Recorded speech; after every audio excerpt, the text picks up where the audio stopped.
එජාපයයි සමගි ජන බලපෑයගේ එකතු වෙන එක නෙමෙයි ප්‍රශ්නේ තියෙන්නේ.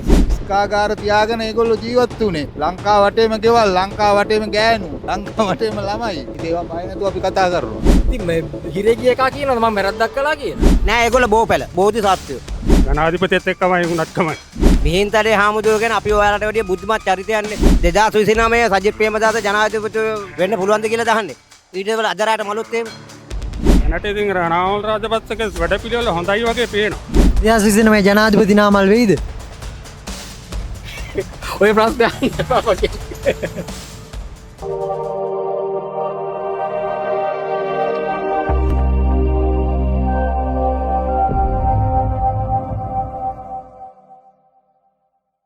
ආයිවන් සුබ දවසක් සියලුම දෙනාට. ඒ වගේමයි ලැබුවා වූ 2026 අවසර සුබම සුබ අවසරක් වෙන්න කියලාත් ප්‍රාර්ථනා කරනවා හදවතින්ම. ඉතින් 2026 අවසර VMS channel 3 අපි මෙන්න මේ විදිහට මාළඹෙන් ආරම්භ කරන්න හිතුවා. ඉතින් මේ දිනවල දේශපාලන වේදිකාව ටිකක් කුණුසුම් වෙලා තියෙනවා. මොකද මේ දිනවල දේශපාලන වේදිකාවේ යම් යම් මතභේද හුවමාරු වෙමින් තිබෙනවා. ඒ වගේමයි සමාජ මාධ්‍ය පව උණුසුම් කරලා තිබෙනවා යම් යම් කාරණා. විශේෂයෙන්ම 6 ශ්‍රේණියේ පෙළපොතට එකතු මොඩියුලේ ඒ වගේම මේ දිනවල මාධ්‍ය හැසිරවීම පිළිබඳව විවිධ මත පළ වෙමින් තිබෙනවා සමාජ මාධ්‍ය තුළ. ඉතින් අදත් සූදානම් අපි VMS channel 3 ජනමත තුලින් මහ ජනතාවගේ ජනමතය ඔබට ගේන්න.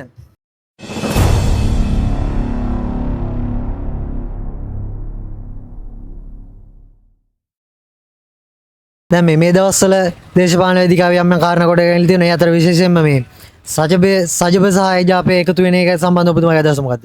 ඒ කියන්නේ හොරු කොහොමත් එක්ක වුණා. දැන් හොරා කන්න බැරි වෙච්චාම ඉතින් විවිධ චෝදනා කරනවා පවතින ආණ්ඩුවට. ඉතින් හොරු සෙට් එක කොහොමත් එක්ක වෙලා හරි මොනවා හරි ජල්තර දාන්න බලන්නේ. ඒව හරියන්නේ මේ ආණ්ඩුවත් එක්ක. මේ ආණ්ඩුව අනිවාර්යෙන් තව අවුරුදු 20 25ක් නෙවෙයි මහ ජනතාවට කැමති නම් මේක ඉදිරියට දිගටම තියෙන මේ ආණ්ඩුව තමයි. මේ කෙරීගෙන යන වැඩපිළිවෙල හැම දෙයක්ම තව අවුරුදු 2 3ක් යනකොට හැමදේම සාර්ථක වෙනවා. ඒ සම්බන්ධව වේල පහෙන් එකතු වුණා නම් ඔය කිසිම ප්‍රශ්නයක් නැහැ. දැන් ප්‍රධානම වැඩේ වෙලා තියෙන්නේ මේ ආණ්ඩුව පාලනය කරන කට්ටිය සම්බන්ධව තමයි ප්‍රශ්නේ තියෙන්නේ. එජාපයයි සමගි ජන බලපෑයගේ එකතු වෙන එක නෙමෙයි ප්‍රශ්නේ තියෙන්නේ. ආණ්ඩුව කරන කට්ටිය ගැන තමයි ප්‍රශ්නේ තියෙන්නේ. එයාලා මොනවද අනේ කරන්නේ? එයාලා මොනවද කරන්නේ? ඔයාම කියන්නකෝ. ඔයා ඔය මයික් එක මම කට දුන්නාම ඔය කීපු දේවල් කළාද? කරනවද? ඒගොල්ලෝ බස් එකේ යන්නේ. දැන් බස් එකේ යනවද? දැන් යන්නේ BMW වාහනවල. මොකද්ද කළේ? කඩුවෙල නගර සභාවට නගර සභාවේ කොන්ට්‍රාක්ට් කරන් ලේබර්ස්ලා දාන්න කිව්වා. අද මාලිමාවේ කට්ටිය තමයි කොන්ට්‍රාක්ට් කරන්නේ. නම් ගම් වශයෙන් කියන්න පුළුවන් වැඩ කරපු කට්ටිය. දැන් මේ දිනවල මේ සජබේ සහ එජාපේ එකතු වෙමින් ඉන්න උත්සාහ දරමින් ඉන්න උන් සාකච්ඡා පවත්වමින් යනවා. මේ සම්බන්ධයෙන් මොකද ඔබතුමාගේ අදහස? මට නම් කියන්න තියෙන්නේ දැන් එක්සත් ජාතික පක්ෂය කියන්නේ සජබ කියන්නේ එකම පක්ෂනේ. ඒ එකම නායකයෝ.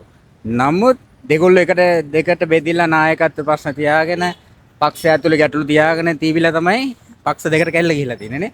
එතකොට රටක් පාලනය කරන්න පුළුවන් දේ වගේ පක්ෂයකට දැන් අපේ රට 1948 නිදහසෙන් පස්සේ එක්සත් ජාතික පක්ෂනේ මේ වැඩි කාලයක් රට පාලනය කරේ. ඉතින් පස්සේ මොකද්ද ශ්‍රී ලංකා නිදහස් පක්ෂය පොහොට්ටුව ඔක්කොම එකතු වෙලා රට පාලනය කරන්නේ. ඒ වුණාට අද මේ වෙනකොට තරුණ තරුණියන්ටත් සමස්තයක් ඇටියට රටටත් කිසිම සෙතක් ලැබුණේ නැහනේ. දැන් අපි වෙනම සිස්ටම් එකක් හදලා තියෙනවා. අලුතෙන් අපි තරුණයෝ හැටියට අලුත් පක්ෂයක් ගෙනල්ලා ඒ පක්ෂ වැඩක් නැහැ කියලා ඒ මතය සමාජගත කරලා වෙනම දැන් ආණ්ඩුවක් කරගෙන යනවා. එතකොට ඒ ආණ්ඩුව පවත්වන්න යන අවුරුදු 5ක් තියෙනවානේ. ඒ අවුරුදු 5 ඇතුළත මේගොල්ලෝ කැඩලා බිඳලා ගිහිල්ලා තියෙන කට්ටිය එකතු කරගන්න. එතකොට කොහොම කරන් කවුරු එකතු වුණත් මොනවා කරන් දැන් මේ රට පාලනය කරපු කණ්ඩායම් මේ ඉන්නේ. ඒගොල්ලෝ මේ රට හැදුවා නම් මෙතර කාලයක් දැන් නිදහස ලැබලා අවුරුදු බර ගාණක් වෙනවනේ. එතකොට ඒක හදලා නම් විකල්ප ආණ්ඩු තෝරන්න ඕනේ නෑනේ නේ. තරුණයෝ හැටියට තරුණ තරුණියට සමස්ත රට හැටියට කිසිම කෙනෙකුට වෙන විකල්ප තෝරන්න ඕනේ නෑ. විකල්ප තෝර තේරුවේම මෙතර කාලේ රට පාලනය කරපු කට්ටියගේ නොහැකියාව නිසා. ඒක නිසා මට කියන්න තියෙන්නේ මේගොල්ලෝ එකතු වුණත් නැතත් මේ ආණ්ඩුව කරගෙන යයි මෙච්චර කාලයක්. එකතු වෙන එක හොඳයි. එකතු වෙන එක නේ දැන් ආණ්ඩුව හරියට කරගෙන යා යුතුයි. මොකද මිනිස්සු බලය දුන්නේ ඒගොල්ලන්ට හරියට කරන්න. දැන් යන වැඩ පිළිවෙල හරි නැහැ. ඒගොල්ලොත් කරන වැඩ පිළිවෙල හොඳ නැහැ. විරුද්ධ පක්ෂ එකතු වෙන එක හොඳයි. එකතු වෙලා මොනවා හරි දෙයක් කරන්න ඕන. මොකද මේගොල්ලෝ හිතන්නේ මේකට තනි බලයක් දුන්නා කියලානේ. හැමදේම මේ එහෙම කරන්න බෑ. විරුද්ධ පක්ෂ එකතු වෙලා යතුම ආණ්ඩුව හරි තැනට එන්න ඕන. ඒත් එක මේ අද දිනේදී ජෝන්ස්ටන් ප්‍රනාන්දු මහතා අත්අඩංගුවටපත් වුණා. FC ID අත්අඩංගුවටපත් වුණා. මේ සම්බන්ධව මොකද හිතන්නේ? හොරකම් කරන මිනිස්සු කොහොමද ඇතුළට දාන්න ඕනේ? ඕක තමයි ඇත්ත කතාව. හොරකම් කරන මිනිස්සු හොරකම් ඇතුළට දාන්න ඕනේ. හැබැයි හොරකම් නොකරන මිනිස්සුත් හොරකම් කරනවා කියලා කතාවකුත් තියෙනවනේ. එහෙම කේසුකුත් තියෙනවනේ. මේ රජයේත් හොරකම් කරන අයත් ඉන්නවනේ. දැන් ඔයාම කියන්නකෝ ඔයා මේ ජනමාධ්‍යයෙන් ඇවිල්ලා ඉන්නවා. නගරාධිපතිලා අරෙන් මෙන් ඉන්නවා. ඒ අය කරනවන් රත්තරනේ. හොරකමට දඬුවම් ලැබිය යුතුයි. ඒක තමයි ඇත්ත කතාන්දර. දේශපාලනය කියන්නේ මන් දකින විදිහට මගේ අම්මා තාත්තා ගියත් කරන්නේ හොරකම. ඕක තමයි සත්‍ය කතන්දරේ. හැබැයි මේ ජෝන්ස්ටන් ප්‍රනාන්දු මහතා නම් කියන්නේ ඒගොල්ලෝ මේ වරදක් කළා නැහැ. පවුලේ කිසි දිනකුත් වරදක් කළා නැහැ කියලා. නෑ ඒගොල්ලෝ බෝපැල. ඒගොල්ලෝ බෝපැල බෝධිසත්වයෝ. බෝපැල බෝධිසත්වයෝ. ඒකින් තමයි මට කියන්නේ හොරකම් කළේ නැත්තම් දඬුවම් විඳින්න ඕනේ නෑනේ. දැන් මම හොරකම් කළේ නැත්තම් මම හිරේ යන්න ඕනේ නෑනේ. මම හොරකම් නොකර මේ පේමන්ට් එකේ ඉන්නවා. හොරකම් කරපු කෙනාට දඬුවම් ලැබෙනවා. අත්තඩංගුවට පත් වෙ යුතු පුද්ගලයෝ තමයි ඒගොල්ලෝ මේ එළියෙන් ඉන්න ඕන කට්ටිය නෙවෙයි. මොකද ඉස්කාගාර තියාගෙන ඒගොල්ලෝ ජීවත් වුනේ. ලංකාව වටේම ගෙවල්, ලංකාව වටේම ගෑනු, ලංකාව වටේම ළමයි. අපි දැනුවත් හොඳ ආකාරව දන්නවා. ඉතින් ඒ වගේ මිනිස්සු මේ රාජ්‍ය ධනය මහජන බදු මුදල් හොරා කාලා ඒ වගේ බදු ගෙවන්න නැතුව ආණ්ඩුව වලට එක එක ව්‍යාපාර පවත්වාගෙන යාළුවොන්ට හිතවත්කමට එයාගේ ඉන්න එක ආසනයකට එක ගෑණි ගාණි ඉන්නවා. ඉතින් ඒවා බය නැතුව අපි කතා කරනවා. ඉතින් ඒවා නඩත්තු කරන්න අපේ බදු මුදල් මහ ජනතාවේ බදු මුදල් වියදම් කරලා ඒ සුරසැප වින්දනම් අනිවාර්යෙන් අත්අඩංගුවට පත් විය යුතුයි. හැබැයි මේ ජෝන්ස්ටන් ප්‍රනාන්දු මැතිතුමා නම් කියන්නේ මේ ඌ වරදක් කළා නැහැ. ඔහුගේ පවුලේ කිසිවෙකුත් වරදක් කළා නැහැ කියලා. කරපු වල අස්පනා අපිට මහ ජනතාවට තියෙනවා. ඒවා අපේ අස්පනා අපිට තියෙනවා. ඒවා ඒගොල්ලෝ අම්බ කරපු විදිය, ජීවත් වුණ විදිය, බලයේ තියෙනකොට ගිය විදිය, බලයේ තියෙනකොට පෙන්නපු හයි චණ්ඩිකම් ඒවා අපි දන්නවා. ජෝන්ස්ටන් ප්‍රනාන්දු මහතා අද දිනේදී අත්අඩංගුවට ගත්තා. යක්කු ගැන නම් කතා කරන්න එපා.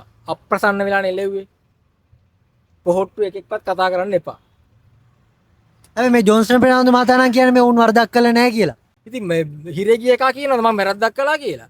ඌ උසාවියට ගිහලා කියන්නේ ස්වාමීනි මම කියන උසාවියට ගිහලා මම වැරද්දක් කරා කියලා පිළිගන්නවද? ලෝයස් අල්ලගෙන කියන්නේ මම වැරද්ද කරේ නෑ. මිනි මරලත් ගිහලා කියන්නේ මේ මම මැරුවේ නෑ කියලානේ. කියනවාද එහෙම? එකෙක්වත් මම වැරදි කියලා පිළියරන් තියනවාද කියන්නකෝ? දැන් මේ පහුගිය ආණ්ඩුවල කරපියුම් වැරදි කියලා අධිකරණයෙන් දුන්නානේ තීන්දුවක්. ඒත් උන් ලැජ්ජ නැතු එනවනේ. ඇවිල්ලා කියන්නේ මොනවද අපි වැරද්දක් කරේ නෑ කියලානේ. ඉතින් ඒ යක්කු ගැන කතා කරන්න එපා. උන් ගැන කතා කරලා වැඩක් නැහැ. අපරාධය ඔයගොල්ලන්ගේ කාලේ. එපා කියපේ උන්නේ. උන් ගැන කතා කරලා වැඩක් නැහැ ඉතින්. ඒත් එක මේ නාමා රාජපක්ෂ මහතා කියනවා මේ අගමැතිතුමිය ප්‍රමුඛ ආණ්ඩුව ජනාධිපතිතුමා ප්‍රමුඛ ආණ්ඩුව ගෙදර යවන ජනතාවට එකතු වෙන්න කියලා. ජනතාව එකතු වෙයිද? වැඩක් කරන්නේ නැත්නම් ඕන එකෙක් ගෙදර යන්න ඕන තමයි. හරිද? මම කියන්නේ මගේ අදහස. වැඩක් කරන්නේ නැත්නම් මොකෙක් වුණත් ඉඳලා වැඩක් නැහැ නේ. ඉතින් අපි පොඩ්ඩක් බලමු ඉතින් එහෙම යවන්න ඕන නැත්නම් මම හිතන්නේ මිනිස්සු යවයි. ඒකට කවුරුවක්වත් දේශපාලන පක්ෂයක් දඟලන්න අවශ්‍ය නැහැ. ගෙදර යවන්නේ ඒගොල්ලෝ දඟලන්නේ මොකෙක් කරොත් උන්ට ඇවිල්ලා රින්ග ගන්නනේ. නේද? අරු එපා කියලා තව එකෙක් ඒ වගේ එකෙක් කෙන එකනේ. ඉතින් පොඩ්ඩක් ඉතින් මම කියන්නේ පොඩ්ඩක් බලමු කියලා තමයි කියන්න තියෙන්නේ. 6 ශ්‍රේණියේ මේ පෙළ පොතට එකතු වෙච්ච මේ මොඩුල් එකක් සම්බන්ධව සමලිංගික කතාවක්. මේක සම්බන්ධයෙන් මොකද හිතන්නේ? ඒ ගැන හිතනවා නම් ඕක තමයි අගමැතිතුමියට තමයි ඕක මම බාර දෙන්නේ. ඕක නැත්ත කතාව අගමැතිතුමියට තමයි ඕක බාර දෙන්න ඕනේ. ඇත්තට මේ ඔවුන්ගේ මට වැඩිය බුද්ධිමත් කට්ටියන මේ මහා නායක හිමිවරු ඒ අය කියන්නේ මොකද්ද? ඔය 6 වෙනිය සම්බන්ධව අගමැතිතුමිය ඉගෙනගෙන තියෙනවද කියලා අහලා කියනවනේ. කියනවනේ. මට වැඩිය උගත් බුද්ධිමත් චරිත තමයි ඒගොල්ලෝ. අපි පේමන්ට් එකේ ඉන්න අය. මේ ඇත්තටම ඒක මේ විපක්ෂයේ කුමන්ත්‍රණයක් වෙන්න බැරිද? විපක්ෂයේ කුමන්ත්‍රණයක් තියෙන නම් 159 බලය තියෙද්දි විපක්ෂයේ කට්ටිය මරලා දාන්නත් පුළුවන්නේ. දැන් එහෙම තත්ත්වෙකුත් තියෙනවනේ. එහෙම නෑ. බලය තියෙන පැත්ත රජ වෙනවා. ඒගොල්ලන්ට පුළුවන් මහත්තයෝ යමක් කරන්න 159ක බලයක් තීද්දී 3-2 බලයක් තීද්දී විපක්ෂය මොකද්ද විපක්ෂයක් තියෙනවද මට කියන්නකෝ විපක්ෂයක් තියෙනවද විපක්ෂයක් තියෙනම් ඔහොම වෙන්නේ නැහනේ විපක්ෂයක් තියෙනම් ඔහොම වෙන්නේ නැහනේ ඒගොල්ලන් බලයේ තීද්දී ওই දේ කරන්න බැරිද ඕකනේ ඇත්ත කතන්දරේ තව කතාරු මාත් එක්ක එළිවෙනක හරි කතාරු ඒත් එක මේ අපි දැක්ක මේ 6 ශ්‍රේණියේ පාසල් ළමුන්ගේ පෙළ පොතට ඒක වැරදි. ඒවා වැරදි ඒවා අනවශ්‍ය දේවල්. මේක මේ විපක්ෂීය කුමන්ත්‍රණයක් කරන්න බැරිද මේ කාරණාව? විපක්ෂයට කරන්න බෑනේ එහෙම දෙයක්. මොකද මේගොල්ලන්ට 169ක් දීලා තියෙනවනේ. ආ විරුද්ධ පස්සෝට වැඩ බැනින්න නෙවෙයිනේ. ඒගොල්ලෝ කරන්න දැනගන්න ඕනේ විරුද්ධ පස්සට බැලලා වැඩක් නැහැ. මොකද ඕන දෙයක් කරන්න ඒගොල්ලන්ට බලය දීලා තියෙනවා. බලය පාවිච්චි කරන්න ඕන. හොඳ දේවල් වලට. නරක දේවල් කරන්න නෙවෙයි. ඔය සමලිංගික ඕවා වැඩක් නැහැ. ඒවා පටලවන්න ඕනේ නැහැ ඒගොල්ලෝ. ඊට වැඩිය කරන්න වැඩ තියෙනවා. ඊට වැඩිය රටට කරන්න වැඩ තියෙනවා. මීන්තලේ ආමුදුරුව අදහස් දක්වා දී උන්වහන්සේ කියනවා මේ සමලිංගික પરම්පරාව බිහි කරන්න මේ ආණ්ඩුව හදන්නේ කියලා. අත්‍තරම මේ ගැන මොකද හිතන්නේ? හාමුදුරුවන්ට ඒ ගැන කතා කරන්න කිසිම අයිතියක් නැහැ නේ. හාමුදුරුව කතා කරුවාට හාමුදුරුවන්ට ඒ කතා කරන්න කිසිම අයිතියක් නැහැ. ඒක රට විනාශ කරන්න යන චේතනාවක් නේ. ඒක තමයි මට කියන්න. ඒ වගේම මේ නාම රාජපක්ෂ මැතිතුමා කිව්වා මේ ආණ්ඩුව ගෙදර යා යුතුයි කියලා. ඇත්තටම ගෙදර යන්න ඕනේද? එහෙම ගෙදර යන්න උවමනාවක් නැහැ. බලයට පත් වෙච්ච කට්ටිය ඒ බලය තියෙනකන් කරන්න දෙන්න ඕන. අපි කවුරුත් කැමතියි ඔයාට ගහලා මම ගන්න. ඒ වුණාට ඒක නෙවෙයි වැඩේ. ඒක නෙවෙයි වැඩේ කරන්න දෙන්න ඕන. පොට්ටු පාර්ශ්වයෙන් අදහස් දක්වුව මේ ආණ්ඩුව ගෙදර යනවා නම් ඉල්ල ආස් වෙනවා නම් මේ ජනාධිපතිතුමා නාම රාජපක්ෂ සූදානම් ජනාධිපති වෙන්න කියලා. ඇත්තටම මොකද හිතන්නේ කියන්නේ? එතුමා කවදාවත් ඉල්ලස් වෙන එකක් නෑ. ඉල්ලස් වෙන්න නම් ඕකට චර්මාන් කියලා ගනියේ. ඒත් එක මේ අපි දැක්ක මේ මීන්තලේ හාමුදුරුවෝ කියනවා මේ පාසල් ළමුන්ව සමලිංගික කරන්නේ මේ ආණ්ඩුව හදන්නේ කියලා. මිහින්තලේ හාමුදුරුවෝ කියන අපි ඔයාලට වැඩිය බුද්ධිමත් චරිතයන්නේ. බුද්ධ ශාසනය රැකගත්තු අයනේ. ඒ වහන්සේ කියපු දේවල් මගේ මතය මම පිළිගන්න එයා කියපු දේ හරි කියලා. අනිත් අය දාන්න නැහැ මගේ මතය මං කියන්නේ හරි කියලා කියනවා. ඔක තමයි කියන්නේ. ඒත් අපි දැක්ක මේ නාම රාජපක්ෂ මැතිතුමා කියනවා මේ හරිනි අගමැතිතුමිය ගෙදර යන්න ඕනි කියලා. හැබැයි මහින්ද රාජපක්ෂ මැතිතුමා නම් කියන්නේ මේ හැබැයි එතුමිය ගෙදර යන්න ඕනේ නැහැ කියලා. මොකද ඒක හිතන්නේ? නාම රාජපක්ෂ කියන්නේ හරිනම සූරිය ගෙදර යන්න ඕන කියලා. එයාගේ තාත්තා කියනවා යන්න ඕනේ නැහැ කියලා. තාත්තගේ පුතුනේ එයාලා. අපි අනිත් පැත්තේ පුතුනේ. තේරෙනවද කේස් එක තියෙන්නේ? අපි අනිත් පැත්තේ පුතු. ඒගොල්ලෝ බෙදා හදාගෙන කෑවනේ. දැන් ඔය හැමදේම මහත්තයෝ පවතින රජයට බලය තියෙනවා. එයාලට ඕන දෙයක් කරන්න පුළුවන්. ඔය කාටවත් වළක්වන්න බෑ. නමුත් මම බලාපොරොත්තු වෙන්නේ රටේ ජනතාවට හොඳ දෙයක් වෙන්නයි කියන එක විතරයි තියෙන්නේ. හොඳ දෙයක් වෙන්නේත් නෑනේ. දැන් මේ මාසේ ලයිව් බිල් එක හරිය මේ වැඩි වුණානේ. දැන් තෙල් සංස්ථාවත් බර ගාණක් ණය වෙලා තියෙනවානේ. අහිංසක මිනිස්සුන්ගේ අය වෙන්නේ. ඔයා හිතා ගන්නකො යන ටොයිලට් එකටත් රජයට සල්ලි ගෙවන්න සිද්ධ වෙනවා. ඔක තමයි ඇත්ත කතාව. ඒ අධ්‍යාපනයක් ඒක. ඒක ළමයිට ඒ ගැන අවබෝධයක් දෙන්න ඕන. ළමයි. එතකොට තමයි ළමයිගේ ජීවිතය හැඩගස්සන්නේ ඉදිරියේදී. ඒක මේ ළමයිට සමලිංගික හැසිරීමක් නෙවෙයි. සමලිංගික අධ්‍යාපන ක්‍රමයක් ඒක ළමයිට දැනුම දෙන්න ඕන. ජීවත් වෙන්නේ කොහොමද කියන එක පවුල් වුණාම පවුල් ජීවිතයක් ගත කරන්නේ කොහොමද කියන එක තමයි ඒක පළවෙනි පරමාර්ථය. ඒක නොදන්න කට්ටිය ඉතින් විවිධ චෝදනාවලාද නගනවා. ඒ වගේම මේ නාම රාජපක්ෂ මැතිතුමා කියනවා මේ අගමැතිතුමියට ඉල්ල ආස් වෙන්න කියලා. ඇත්තටම ඉල්ල ආස් වෙ යුතුයිද? අපි කියන්නේත් ඒකයි. අස් වෙන්න ඕන. යා මේ අස්සනියක් වගේ හිතගෙන මේ එයා අස් වෙන්න ඕන. යානේ මේ සේන පටලැවුනේ. මොකද එයා වල් කියන්න ඕන සම්පූර්ණ. සම්පූර්ණ එයා අයින් වෙන්න ඕන. ජනාධිපතිත් එක්කම අයින් වුණත් කමන්නේ. ඔව් මේ පොහොට්ටු පාර්ශ්වයෙන් කියනවා මේ ජනාධිපතිතුමා ඉල්ල ආස් වෙන්න සූදානම් නම් නාම රාජපක්ෂ මැතිතුමා සූදානම් ජනාධිපති ධූරය බාර ගන්න කියලා. මොකද හිතන්නේ ඒ ගැන? ඉතින් ඒක ජනතාව තීරණය කරන්න ඕන. දැනට ඉතින් රණාවල් රාජපක්ෂගේ වැඩපිළිවෙල හොඳයි වගේ පේනවා. මොකද මිනිස්සු අතරට යනවා හොඳයි. සජිත්ට වැඩිය කැපිලා එයි කියලා මට පේනවා. මේ සජිත්ට වැඩි ඉස්සරහට එයි කියලා. 2029 ජනාධිපති නාම රාජපක්ෂ වෙයිද? යන්න බෑ මම නම් හිතනවා වෙයි කියලා. යන්න බෑ ඔය මිනිස්සුන්ගේ පතේ නේ තියෙන්නේ. මම නම් හිතනවා වෙයි කියලා. අනුර දිසානායක නම් හරියන්නේ නැහැ. සම්පූර්ණ බොරුනේ කිව්වේ. බොරු කිව්වා ඕන එකට දාන්න මම බය නැහැ. නෑ ඉතින් නාමල් හදන්නේ කාගේ හරි කරේ එල්ලිලා එයා විපක්ෂ නායකකම හරි ගන්න. ඒක හීනයක් ඒගොල්ලන්ට. කවදාකවත් ඒගොල්ලන්ට ආයෙන්නේ නැහැ. ඒ කියන්නේ දැන් මේ වෙච්ච ව්‍යසන වලින් අපි දැක්කා ව්‍යසනේ සුනාමිය.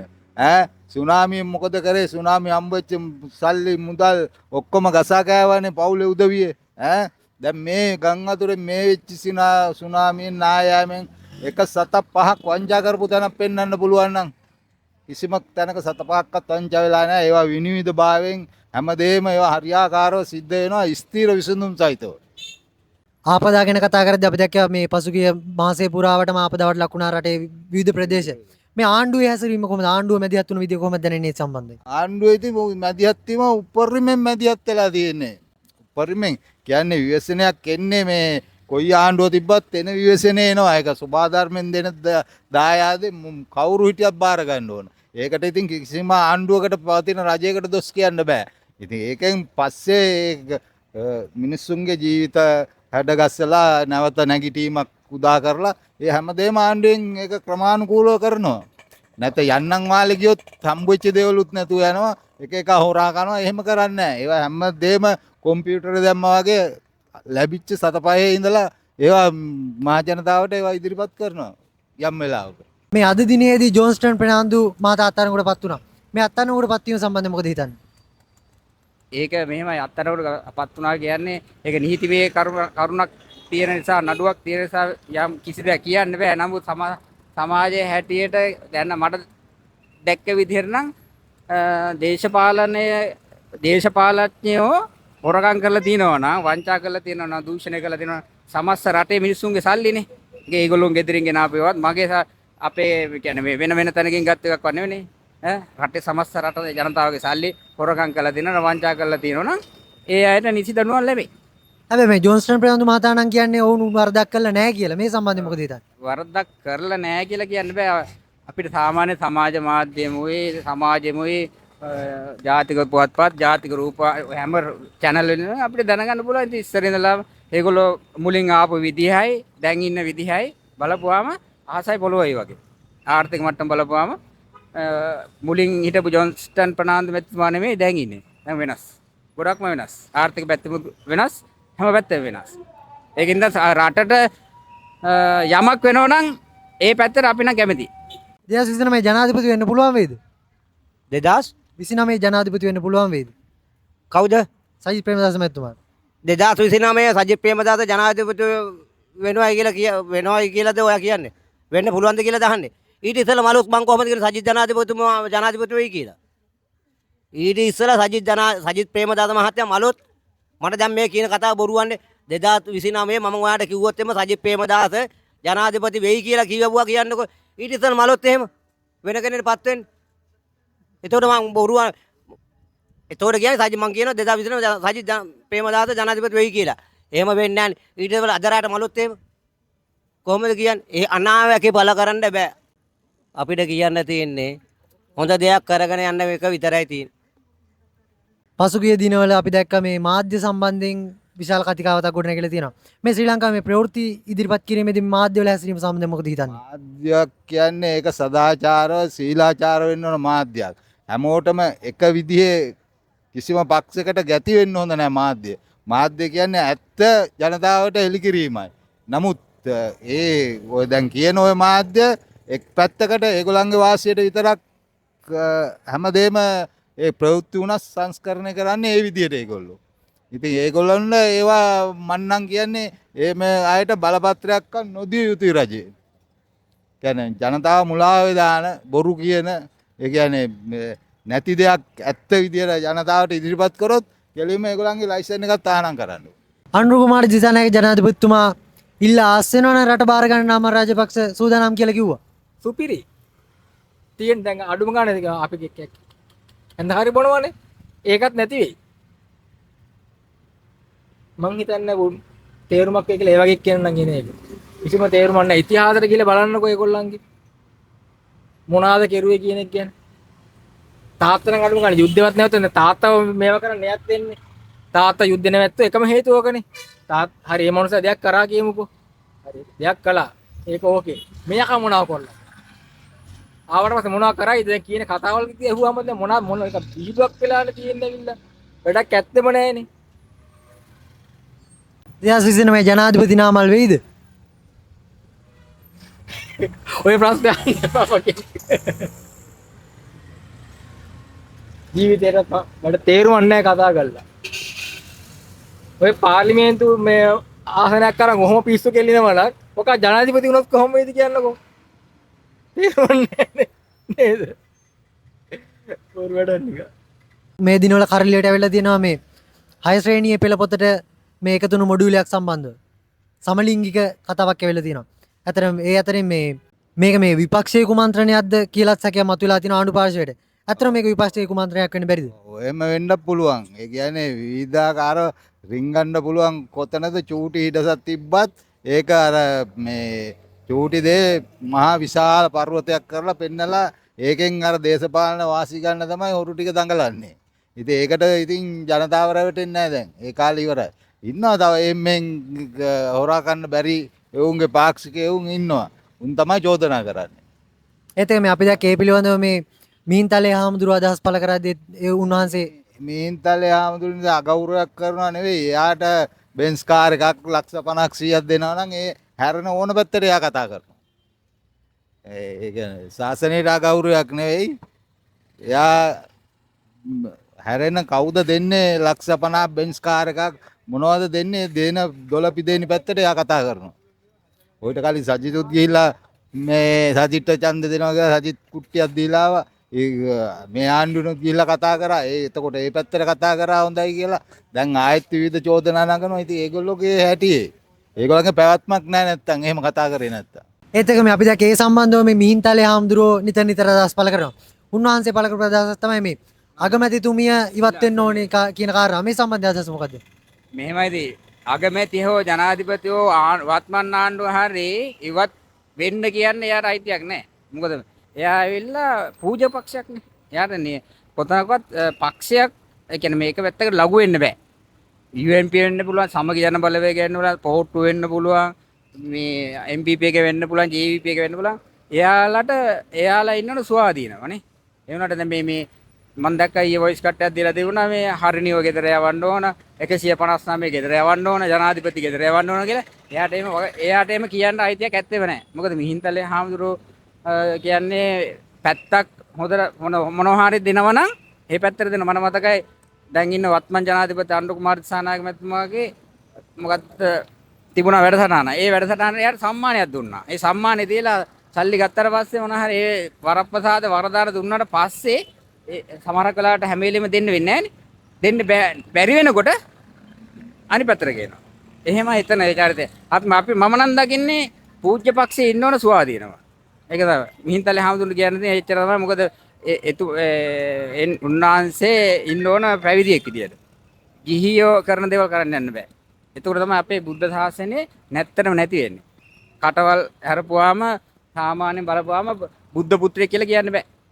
ඒ කියන්නේ සාමාන්‍ය රටේ සමස්ත රටේම සමස්ත රටටම නායකත්වය දීලා සමස්ත රටේම ජනතාව හොඳ මාර්ගයකට නිවන් මාර්ගයකට යොමු කරන්න කියන්නේ. දැන් මේ යන විදිහට නිවන් මාර්ගයකට යන්න බෑ. මේගොල්ලෝ මේ සියල්ලම අත්හරින්න කියලා තියෙනවනේ බුදුහාමුදුරුවෝ. නමුත් අත්හරින්නේ නැහනේ. ඒගොල්ලෝ බදාගෙන ඉන්නවා. ඒක නිසා බල තණ්හාවට තමයි මේ පැති වලට ගිහිල්ලා වරප්‍රසාද ලබා ගන්න මොන හරි දෙයක් කියනවා.